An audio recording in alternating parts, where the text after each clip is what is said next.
Hi, my name's Kirsty Page, and I'm making a recording of a session that I'm due to deliver later today through Whiston Wurrigoose English Hub. And this session is going to be about the fundamental importance of upskilling ourselves to identify and tackle skill gaps when working with children. And the reason I'm recording this session is so that together with the English Hub, we can share it with people who attended so that they in turn can use it again and to share it with their teams and wider colleagues, but also so that I can share this more widely with other people that I know. So let's get started. So the essence of this session is going to be about upskilling. Upskilling ourselves to understand the specific and incremental detail of child development, but most fundamentally to upskill ourselves and to give ourselves the ability to identify skill gaps, but also the capability of understanding those skill gaps and understanding the incremental process that gap closing would involve. We're going to talk about broad principles to do with gap identification. We're also going to talk about broad principles of how developmental skills link together with different areas of learning. And I'm hoping that that will be of interest and of use to everybody.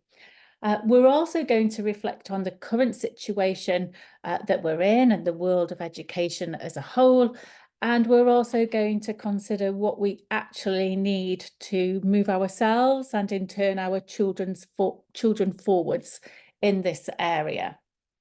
And of course, we're going to discuss a bit about the Launchpad for Literacy Toolkit and how it can really help us with this process.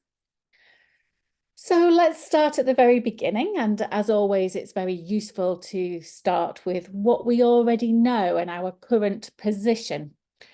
So I think anybody who is watching this recording will already understand that where children have strong levels of development, we of course are more likely to see more children meeting age-related expectations. That goes without saying. We're more likely to have higher levels of readiness.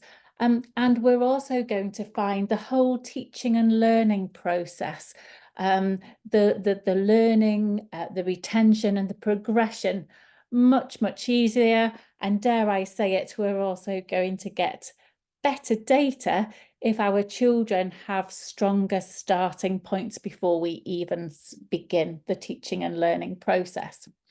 I think we also understand that where children have developmental skill gaps, that those skill gaps will act as barriers to learning, retention and progression. And I think that goes without saying.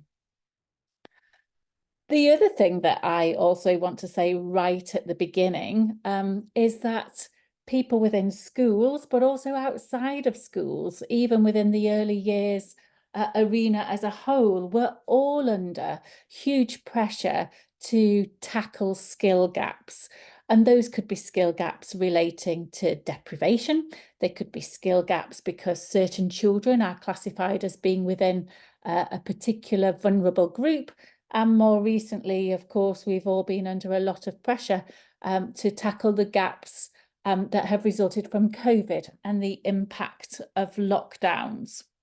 What I would also say, though, is it's very difficult to tackle skill gaps when we don't actually have a systematic process for identifying skill gaps, for locating them, identifying, clarifying that skill gap, but also working out, well, where does the gap begin and what is the incremental process I need to take this child through and these children through in order to tackle skill gaps. It's very difficult to address these issues without a gap identification and a gap closing tool, but we're under that pressure nonetheless.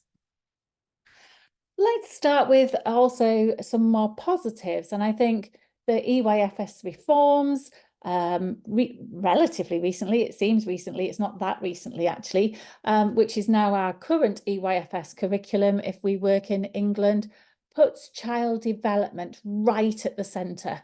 And that is really, really positive. When we are looking at core skills, what we often call prime areas, we are asked to look at children in a pure developmental term, and that's very useful and very important. And that particularly relates to speech, language and communication development, which is strongly correlated with the communication and language area of learning, and also personal, social and emotional development. But also what we will find is that children with speech, language and communication skill gaps, their gaps will manifest themselves just as much within PSED as they will within communication and language, particularly with certain types of communication and language skill gaps.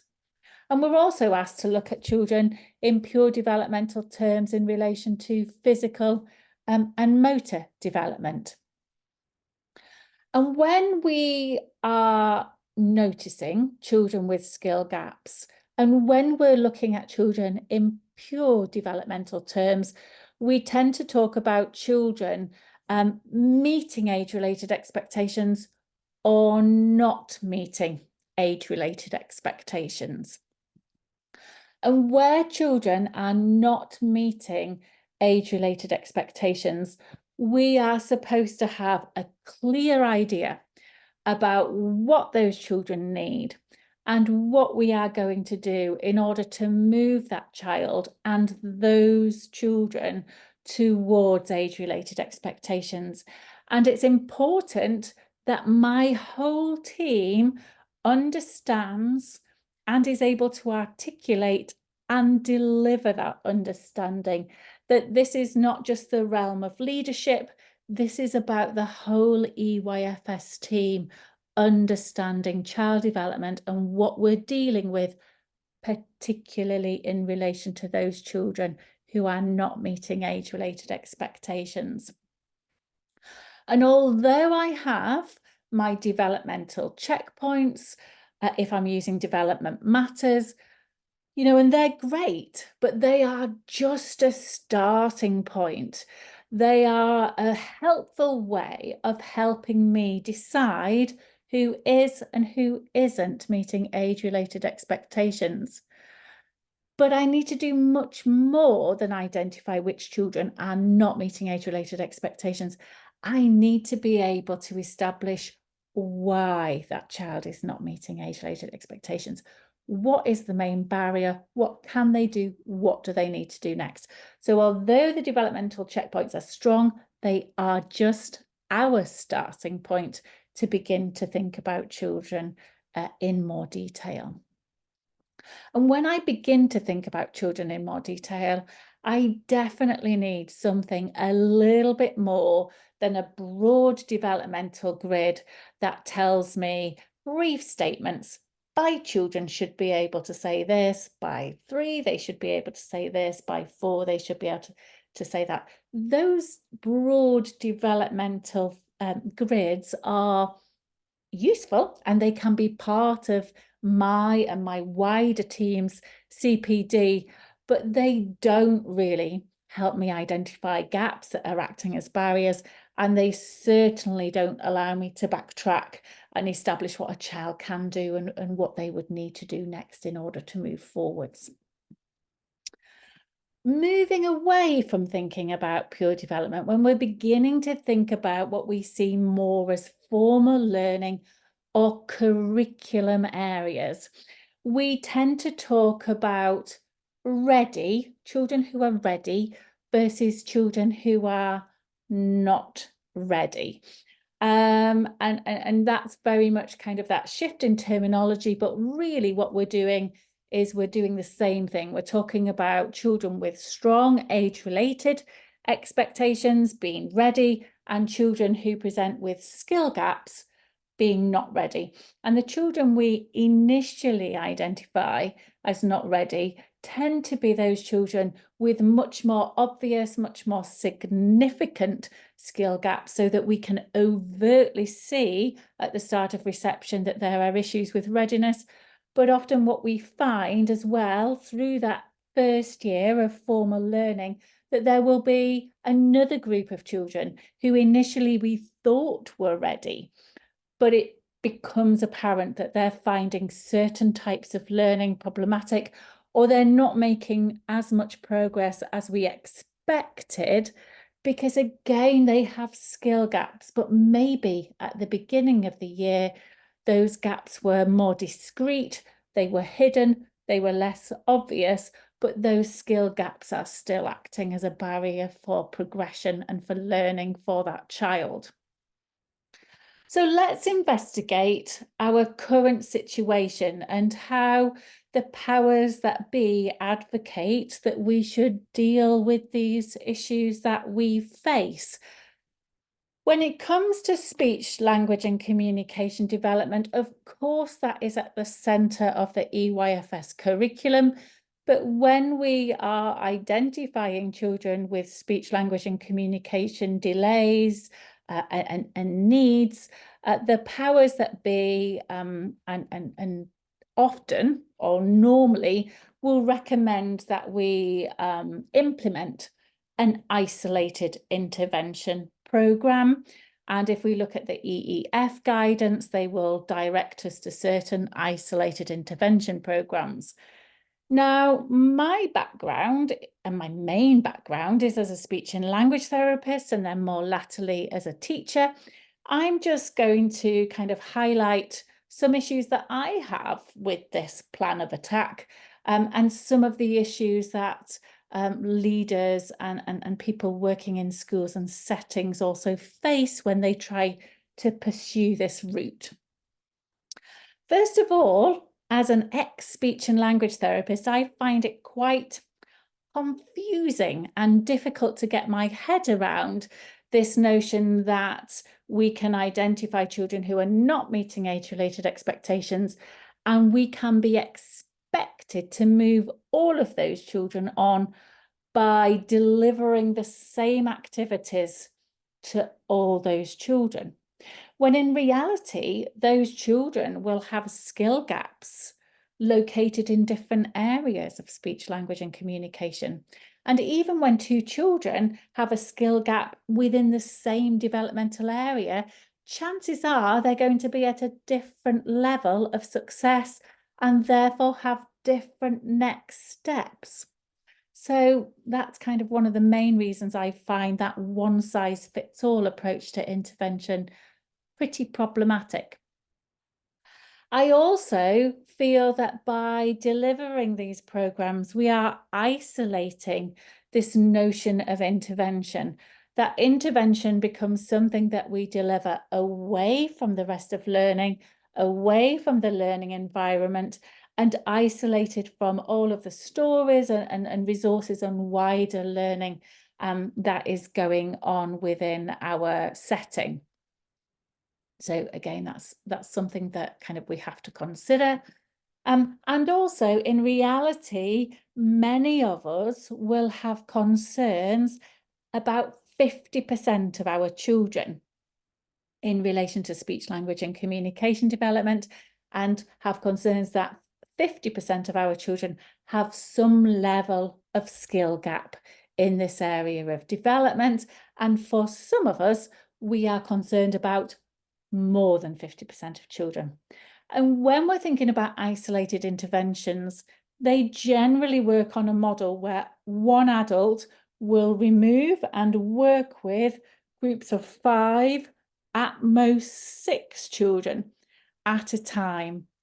And I have to think, well, how does that correlate and compute when the numbers of children needing intervention and the numbers of children I'm concerned about are much higher?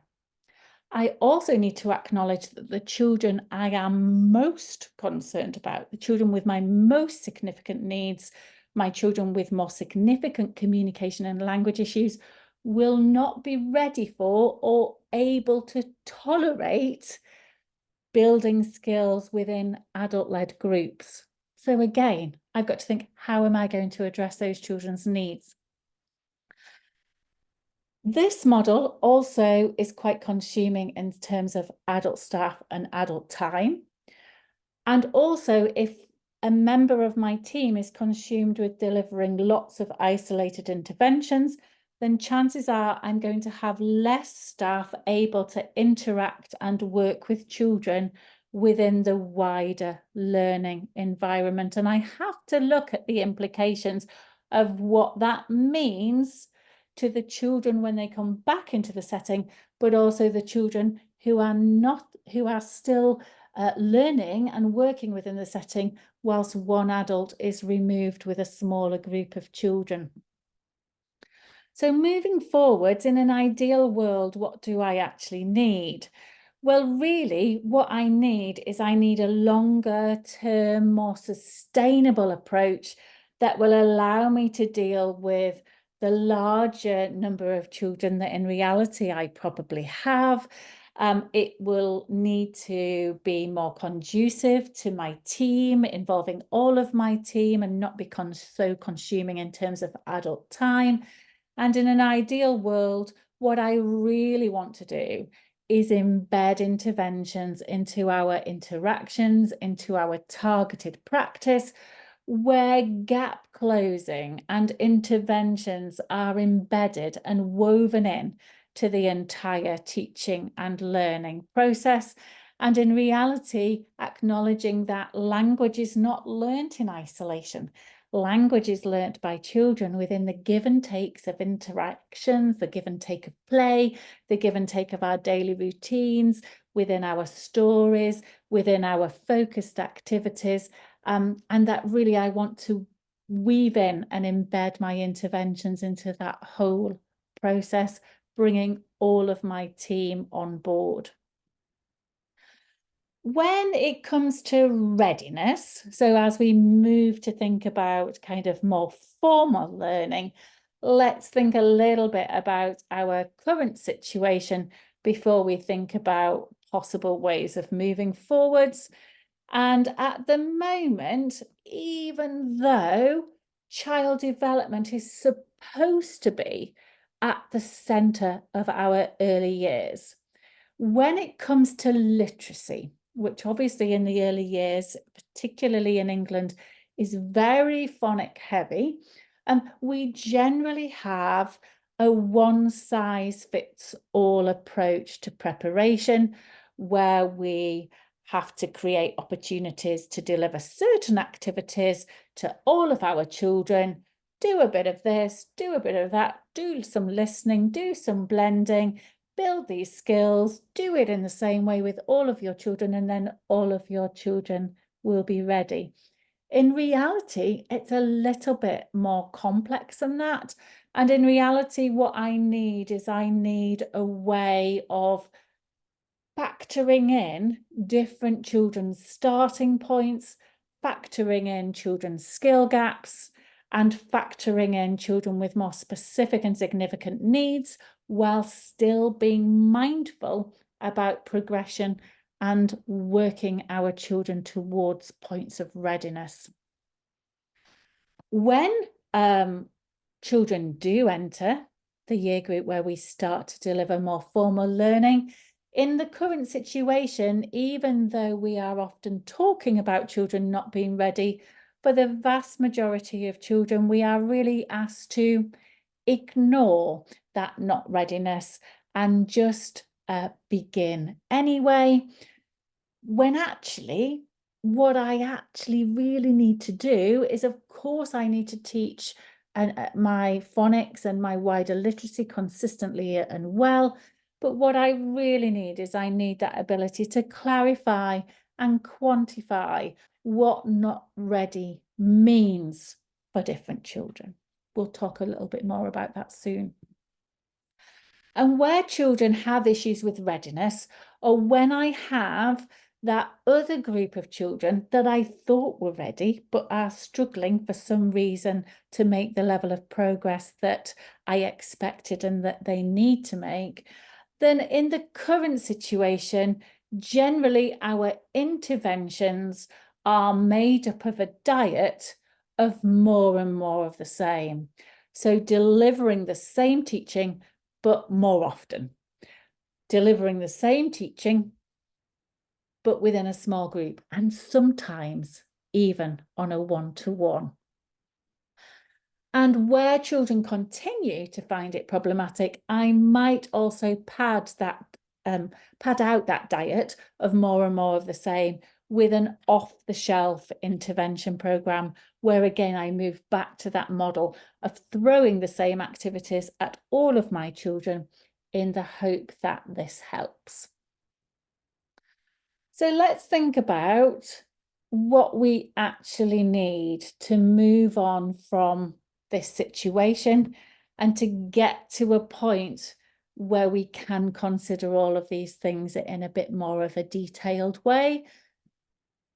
And it's important that I need, certainly when it comes to literacy, I need something that I see as underpinning, but also sitting alongside my SSP and my wider teaching. So this isn't about changing everything or reinventing the wheel or leaving children to just kind of have more time before you get started. This is about having a systematic approach to underpin and sit alongside, whilst also acknowledging that there is a need for strong and consistent teaching, but also acknowledges that when children are having issues with readiness and progression, we need a little bit more of a systematic and detailed approach. I think when it comes to literacy and wider learning, we need a more thorough understanding of preparation and readiness. What exactly are the skills that feed into phonics, or what exactly are the skills that feed into writing? So when I am thinking in the very early years about getting my children ready, I can have a real clear and holistic, not a narrow, but a real holistic developmental understanding of the skills that my children will need to bring to the table when this formal learning starts. And also, if I understand those skills and understand incrementally how those skills develop, I can look at where my children are in terms of their starting points. And I think, right, how am I going to move these children through these incremental these incremental stages of progression to get to the point of readiness? And again, I need to also understand with those skills, what is ready? So what are the skills, but also at what level and what specific skill level are we calling readiness? And I think we talk a lot about readiness and we make judgments about readiness, but we really need to clarify and quantify that. And it's that understanding of the two things. What are the skills and what are we working towards? So when I'm preparing my children, I can think about how am I going to get as many children to that level of readiness with these skills as possible, but how am I going to take their gaps and their starting points into consideration so that even where children are not ready by the time that formal learning starts, they are much more ready than they would have been without that systematic approach, but also as I move them and transition them to that formal learning, I can clearly talk to colleagues about what those children's gaps, what gaps remain, and what those children continue to need alongside formal teaching to work towards that point of readiness. Once I get started, I need the ability to be able to identify and tackle those gaps so that, like I said before, where children are not ready, what does not ready look and sound like for that child that I am saying is not ready? Are they not ready with all skills, or are they just not ready with some of those skills that feed directly into it? And it's also no good saying, oh, they're not ready in terms of auditory blending, or they're not ready in terms of sequential auditory memory. What I need to be able to do is say, right, okay, they're not where they need to be with sequential auditory memory, but how far back do I have to go before I get a yes? How, if they can't do what they're supposed to do, how far back before I go to identify their level of success and say, right, okay, but with this skill, they can do that. And because I understand the incremental detail of this skill, I know exactly what the process is that I've got to take this child through to work towards readiness. And where a child is having issues with learning and progression, if I have an exact understanding of which skills feed into word level writing, or which skills feed directly into blending, for example, then I can say, right, okay, I've got a child who is struggling to blend. This diet of just asking them to blend again and again and again isn't working. Let's have a look at those skills that feed directly into blending, and let's work out whether there's a barrier with just one of them, or whether there's a barrier with both of those skills, but also where there is a gap and a barrier. Let's go back. Let's find out what they can do.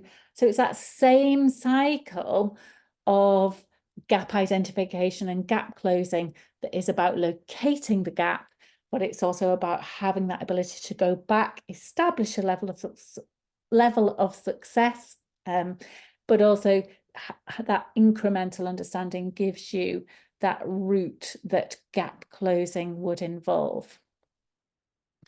So we've already talked about that need to think about children who are not ready. And like I say, for those children, we will often know that they're not ready already, even without that specific systematic gap closing capability. But having that more systematic approach and that gap closing capability allows us to clarify and quantify what not ready means, and also for those children that I mentioned before that were initially apparently ready, then I can think about maybe where those hidden gaps are for those children, which are meaning that they're struggling with progression, which maybe at the beginning I wasn't expecting. So in essence, let's kind of pull that kind of pure development and this kind of more formal learning together, because in principle, whether we're thinking about pure development like speech, language and communication, or personal, social and emotional development, or when we're thinking about addressing issues underpinning and relating to progression with more formal learning, in essence, we need the same things. The whole thing is about upskilling myself, upskilling ourselves as leaders, upskilling all of our team to understand more about child development. And very much what I want is I want to, yes, of course, work towards making changes so that I can move these children on. But I want to come to changes in practice based on a higher and more specific level of understanding. I don't really want just somebody to say, play these games, play these activities. I really need to upskill myself with this whole process. And actually, once I do upskill myself, I will realize that actually a lot of my current practice is good and strong, and I want to keep that going.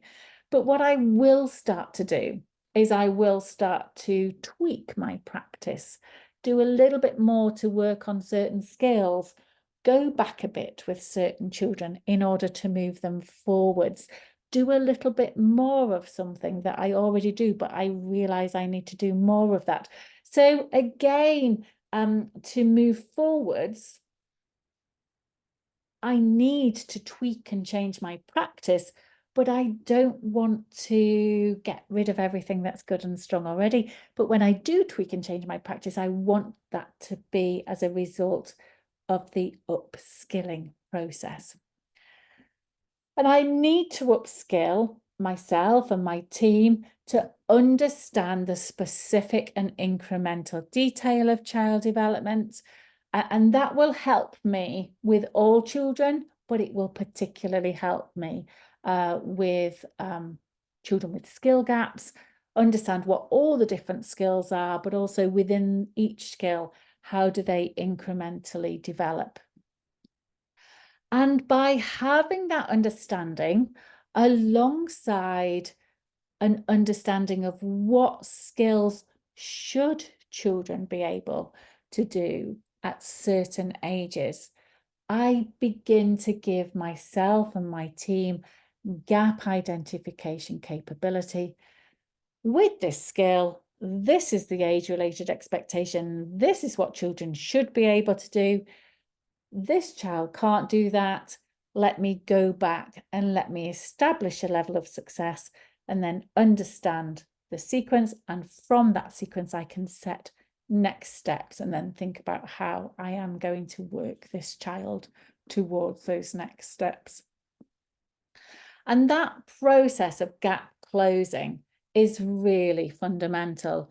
So I move away from thinking about what the child can't do to having a much thorough understanding of what they can do and what they need to do next.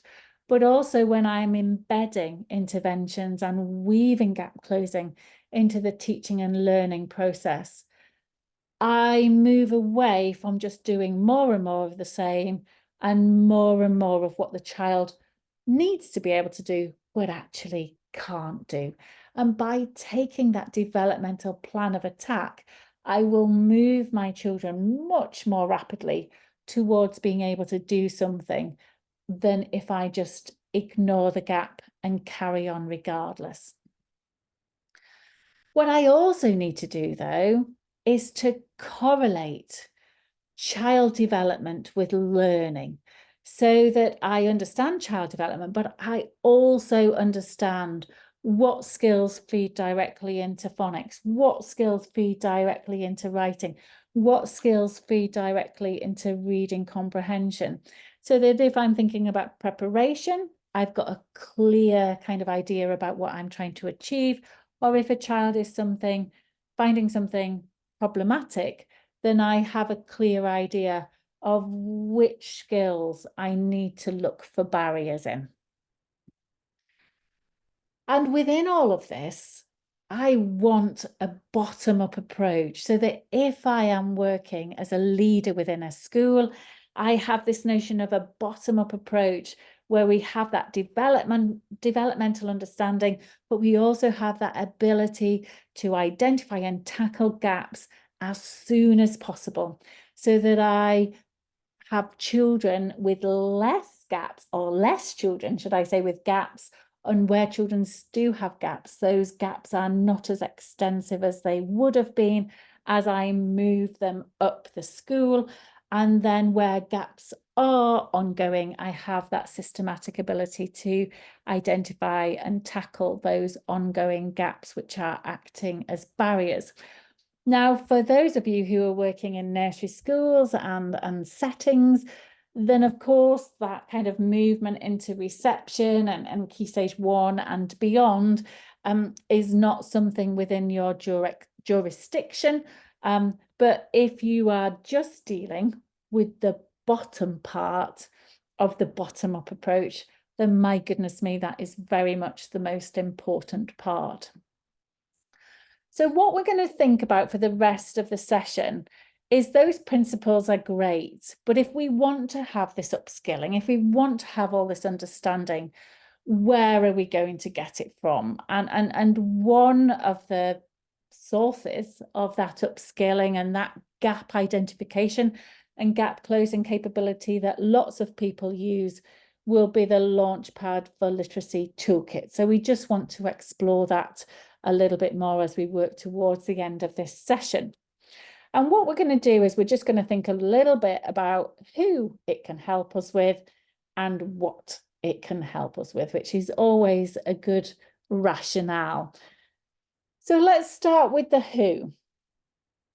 Now, of course, Launchpad can help us with children with more specific and significant needs, and we'll come to those in a couple of minutes.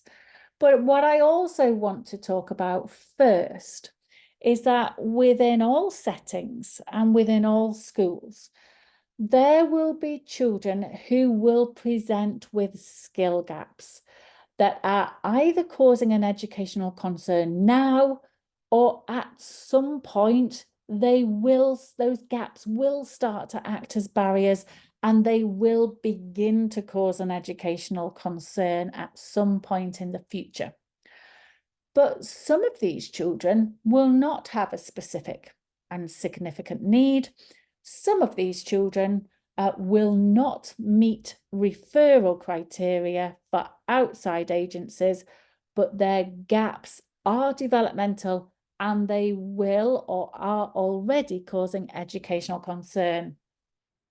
Now, Launchpad is a fabulous tool to support you with this group of children, because all I'm going to say is the only people who are going to identify and think about how you are going to tackle the gaps with that group of children are you and your team. Nobody else is going to tell you about that. No outside agency is going to come in and assess that child. You're not going to be able to refer a lot of these children to speech and language therapy because they don't fit referral criteria. So we've really, really got to upskill ourselves with this group of children.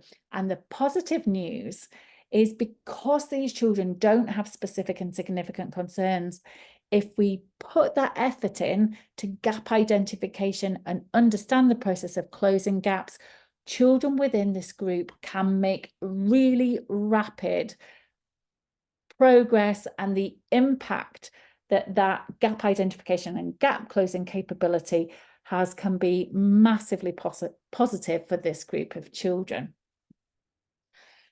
Of course, gap closing and gap identification capability can also particularly help us with children who are categorized as being within a vulnerable group, be it a group relating to deprivation, such as people premium, or be it some other vulnerable group.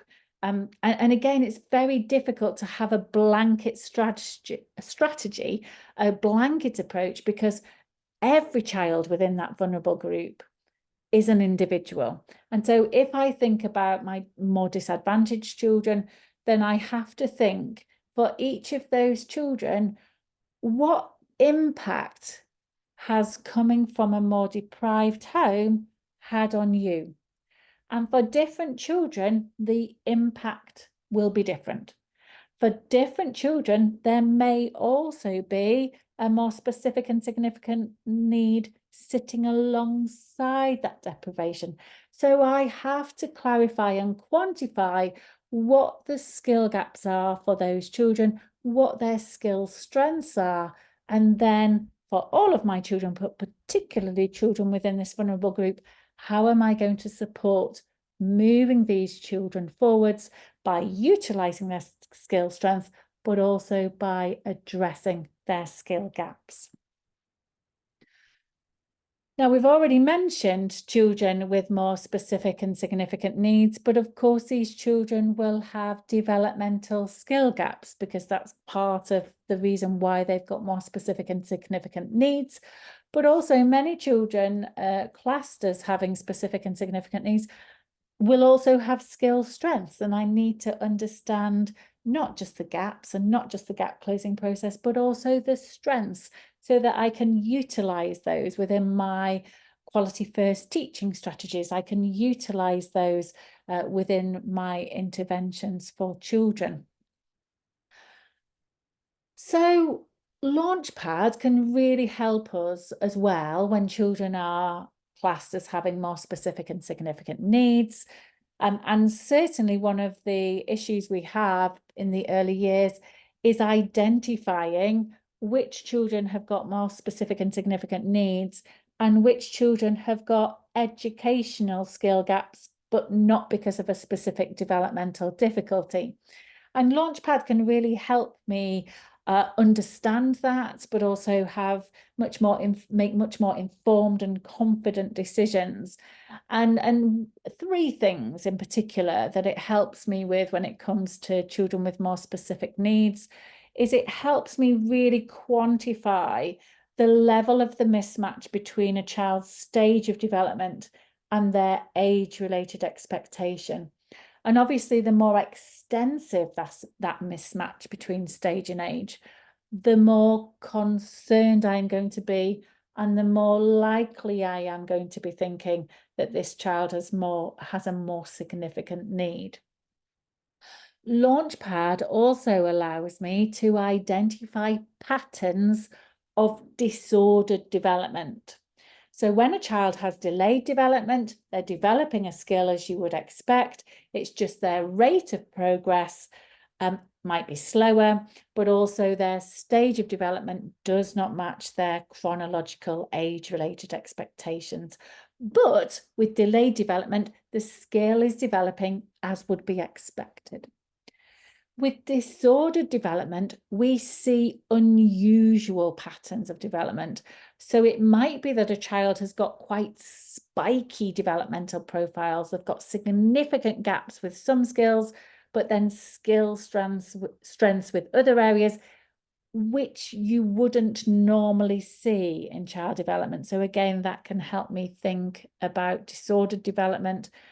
And also, it might be that for some children, they're able to do some more difficult skills, which are further up the skills framework in Launchpad, but I've got big gaps and patches of understanding underneath.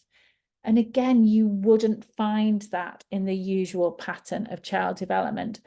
And where there is disordered development, my level of concern is always going to be higher. And dare I say, my alarm bells are going to ring a little bit more loudly than just a pure delay or immaturity. And the other thing that Launchpad really helps us is once I've identified a child's gap and thought about what they need next, and once I begin to think about delivering and weaving in some targeted input with embedded interventions, it can really help me monitor different children's rates of progress. And where children do not have specific and significant needs, we can often find that in response to that targeted input, we get what I would call a whoosh of development. That's not a professional term, but it's very much the term that I would use. And where children do have more specific and significant needs, of course, that plan of attack is one of the best ways to ensure progression and small steps of incremental progression. But what I will also see is that the rate of progress is strong, but the rate of progress is slower, and the level of input I need to put in to get these small steps of progress is much more intensive than it is for other children in the cohort. And again, these are things that help me think about who needs referral, who needs to be known to outside agencies, who needs a more specific progression plan in order to move forwards. So, of course, as well as making that decision about who's got specific and significant needs, Launchpad can also particularly help me with the paperwork associated, whether they be referrals, whether they be reports, whether it be progression plans, whether it be applications for additional funding and support. But also Launchpad, where it's used, is strongly supported by outside agencies because it's about child development and it's about embedding interventions and quality first teaching. And what Launchpad can become is a cohesive way of discussing a child and what they need with inclusion people who might be coming in with speech and language therapists, with educational psychologists. And when that person assesses the child and gives me advice, Launchpad also helps me to think as a leader and as a practitioner, right, okay, thank you for that assessment finding. Thank you for those recommendations. How can I then begin to weave that in to my wider teaching and learning, and how can I embed support for this child? And although it's always important to refer children and to get that more specialist opinion and advice from people who are more specialists and have that narrower niche of understanding and knowledge, by having something like Launchpad, it allows me to still refer my children, but it allows me also to begin to think, right, okay, right from the very start, what does this child need and what am I going to do? So where there are relatively long and sometimes quite long waiting lists, it makes me less vulnerable to that, because I can begin that process of gap identification and putting things in place right from the start. And within all of this, all of these different groups of children might come together in some shape or form to be classed by Ofsted as your lowest 20%. And personally, I hate this term, but I'm just mentioning it because certainly within schools, this kind of group of children will be discussed by Launchpad, and it's a term that we at the minute are talking about within schools.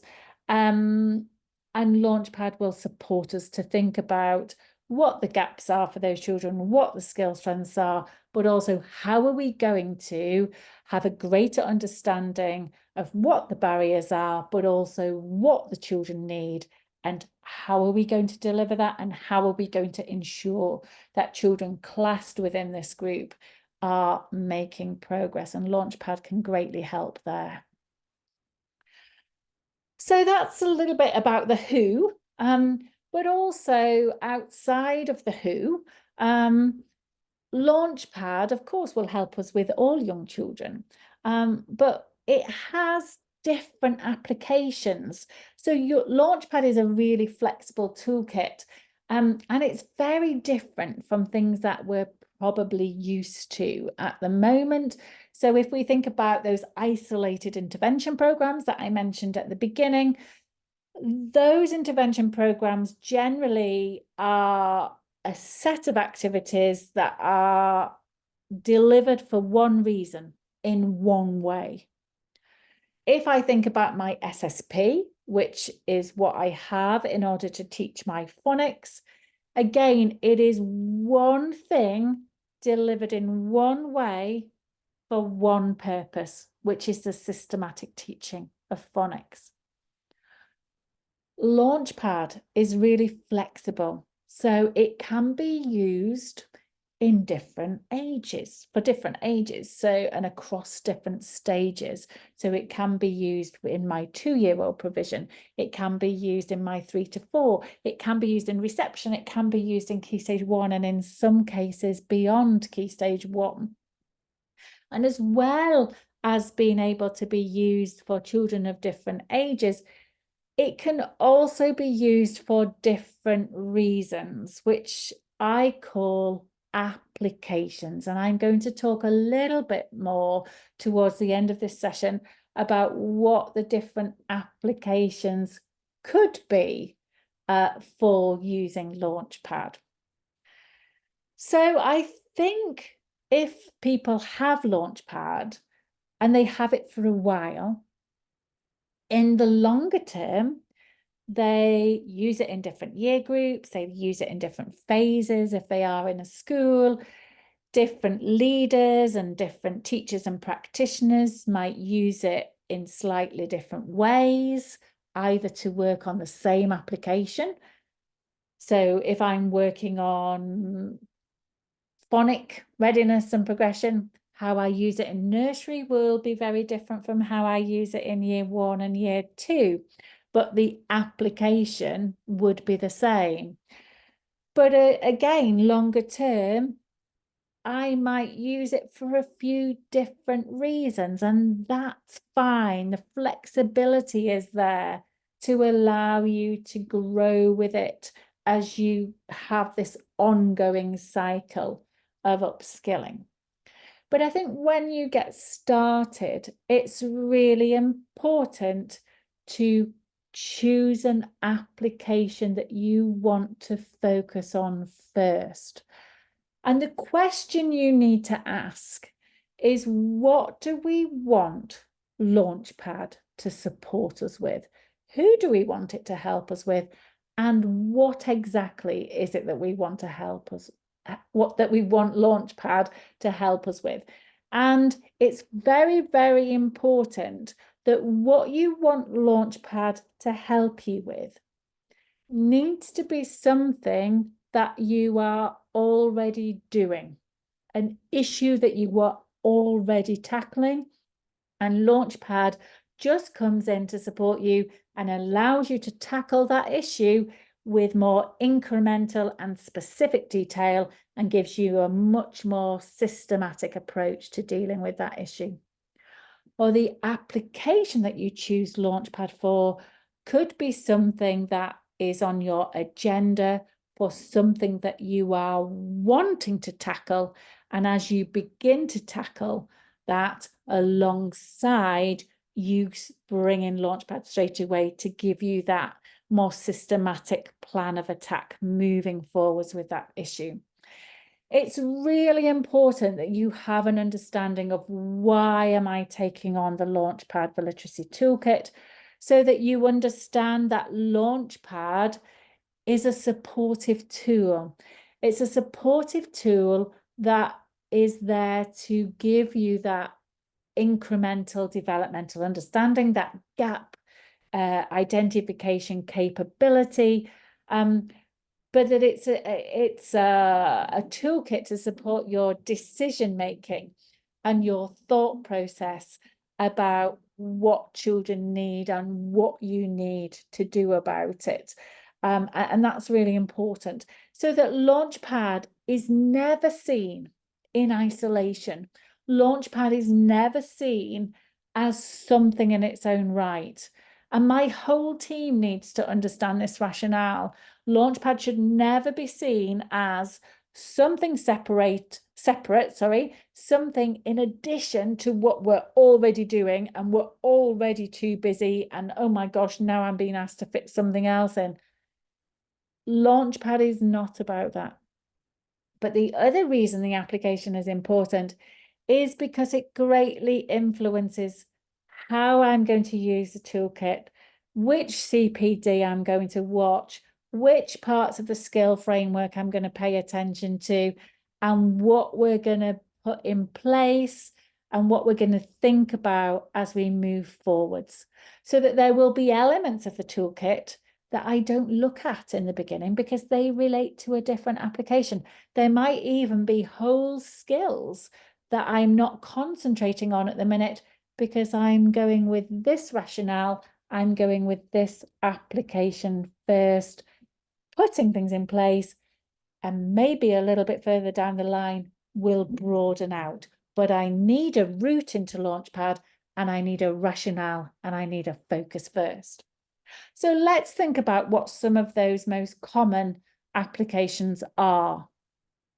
So first of all, and one of the big reasons why some people get Launchpad is it can help you to move away from just saying that child or that group of children or this sub-cohort group of children are not meeting age-related expectations.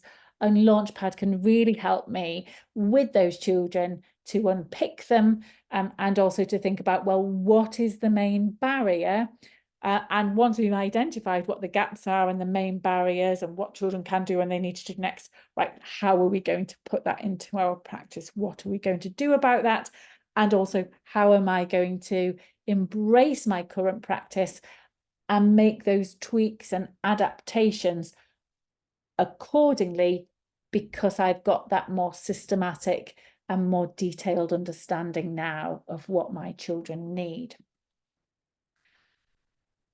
A big reason that a lot of people take Launchpad on is to think about their phonics strategy. And what Launchpad does is it gives them a real clear understanding of which specific skills feed directly into phonic preparation. And I see this as a way of underpinning my phonics so that we can think about those issues relating to preparation and getting as many of my children to a point of readiness, but also taking the children's starting points into consideration, but also where there are issues with readiness and progression. Those very same skills that feed into phonic readiness.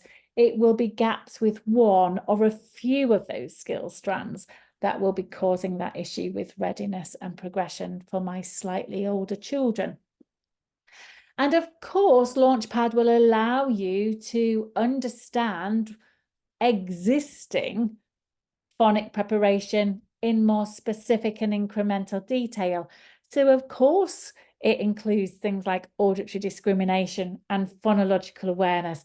But what it allows you to do is understand the thorough incremental detail of child development and take children's starting points and gaps into consideration. So we move away from that, do a bit of this and do a bit of that, and then they'll all be ready to have a more thorough understanding of the what and the why. But we also look more holistically, and within phonic preparation and also when identifying barriers, we need to think about the language base of phonic readiness that need to have conceptual understanding, that need to have auditory memory and sequential auditory memory, the ability to hold 3 words and hold 3 words in the right order. And if I can't do that, that might be why I'm struggling to blend. So that I've got that deeper language-based skill gap.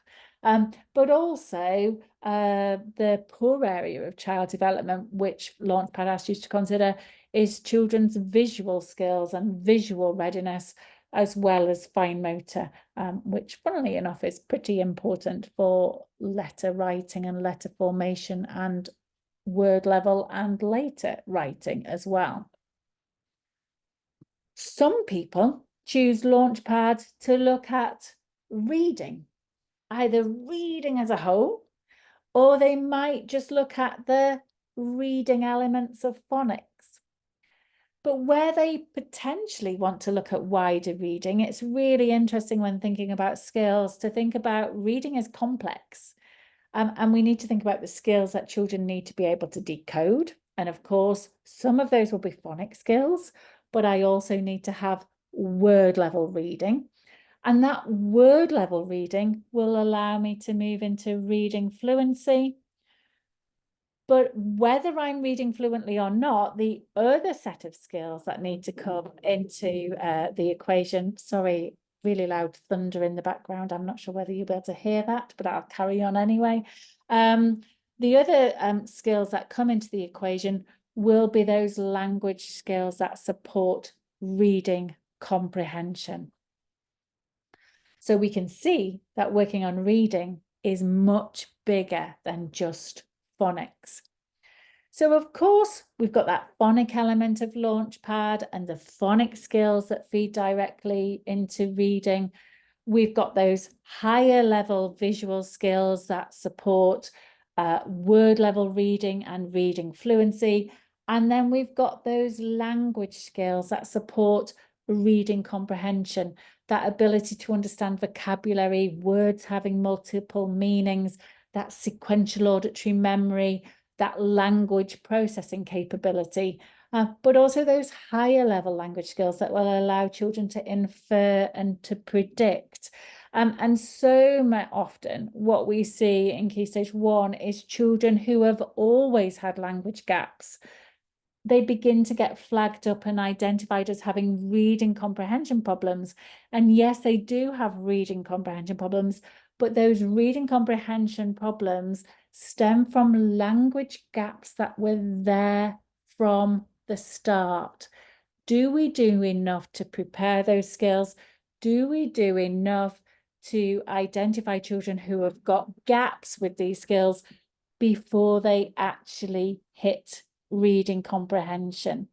And what we need to see is that the solution for this is not just often doing more and more reading comprehension activities. That's part of it, but we also need to be looking at skills and working on language and thinking about preparation. And within higher level reading as well, I'm also going to need to have social communication skills, otherwise known as pragmatics, so that I can see things from another person's point of view, have empathy towards the characters that I'm reading about and the situations that they are facing. And there, if we think about that complexity of all of those skills that need to come together, then I can see that this drive to have a love of reading is actually developmentally quite complex. And how is my strategy for building a love of reading? How inclusive is it? You know, when we're sharing stories in the early years, how am I factoring in and considering those children who struggle to listen to or understand stories in early years? And again, if I am older and find decoding easy, and I also understand and therefore enjoy and learn from what I have read, then chances are I'm going to be more likely to love reading than somebody who really, really struggles to decode, or a child who can decode very well but loses a lot of the meaning because of those language gaps. So I really have to think about, where does child development and where do developmental skills and addressing those gaps, where do they fit into my inclusive but also progressive approach to supporting a wider inclusive love of reading across my school? And last but not least, we're going to think a little bit about writing. And I know writing is on a lot of people's radar because it's important and because lots of children find it very tricky. And when we think about the skills that children need in order to be successful writers, and also the fact that we start them writing so early in England, in the UK, it's not surprising that a lot of people find it tricky. So let's think about some of this before we end the session. So when we're thinking about writing, I like to think about it, when I'm thinking about skills, as the skills which will underpin the encoding, the ability to turn what I want to write about into the written word. But then I also need to think about the skills that will underpin the content of what I am going to write. And really, to be strong writers, I need the two of those to come together. And a lot of our early teaching of writing is about giving children the encoding skills, but I have to be really, really mindful about those content skills as well. When I'm in the early years, I generate ideas and I use my imagination and I convey those ideas through play, through activity. And ideally, as well as playing, I also add language to convey those ideas. And when I talk to you, I generate ideas, I find words and I formulate sentences. And when I talk, I turn those ideas and those words and those sentences into speech. And I use my speech mechanisms to say that. But talking to you is all about conveying meaning. And writing uses all of those skills. But this time, when I convey that meaning, when I want to convey those ideas, those words and those sentences, I turn it into the written word. So those skills that we build in the early years, when children are talking, when they're playing, when they're imagining, those skills that children use when they're drawing and creating, those are exactly the same idea generation and language-based skills that a child will use when they're older, when they are writing and writing independently. So in the early years, of course, I need to think about phonic preparation. Of course, I need to think about fine motor preparation, but I need to see drawing, creativity, playing, language, the ability to generate ideas as much as part of my writing diet as my mark making area where I've got mark making tools. So when we're thinking about the skills for encoding, we've obviously got those phonic skills, but we've got those fine motor skills, not just for letter formation, but for word level writing and then later on more extended writing.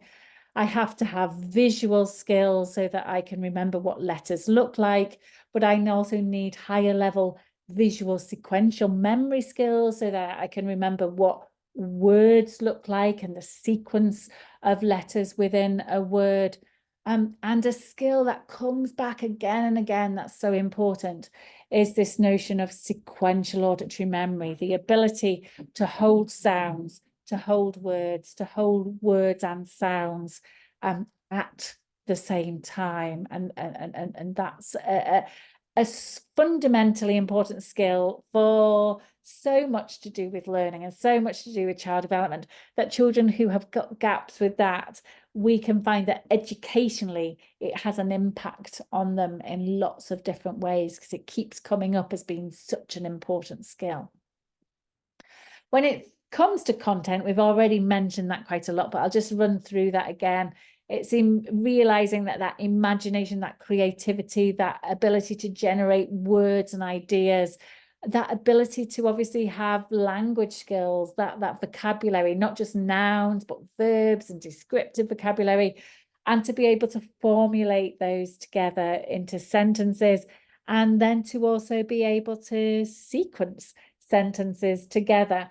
And so as I begin to move into writing and as I get older, then I'll also need to have those higher level language skills that will allow me to sequence and order more than one piece of information and more than one sentence, and to sequence and order a whole set of ideas into some kind of cohesive flow.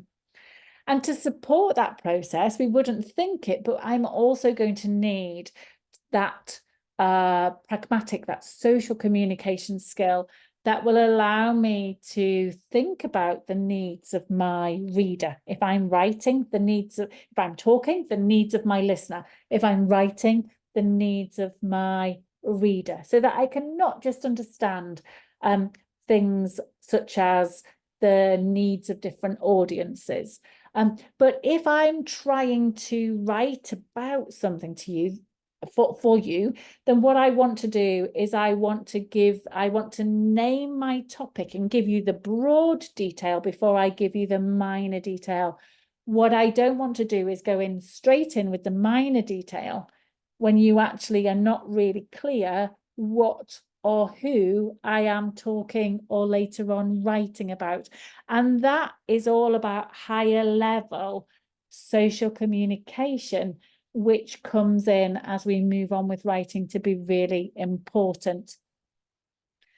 And to finish off, I'm just going to kind of just throw this in as something to take away and think about if you are thinking about possibly using Launchpad to support wider reading or wider writing, is this notion that if we want to improve writing, very rarely is improving writing just a case of doing more writing.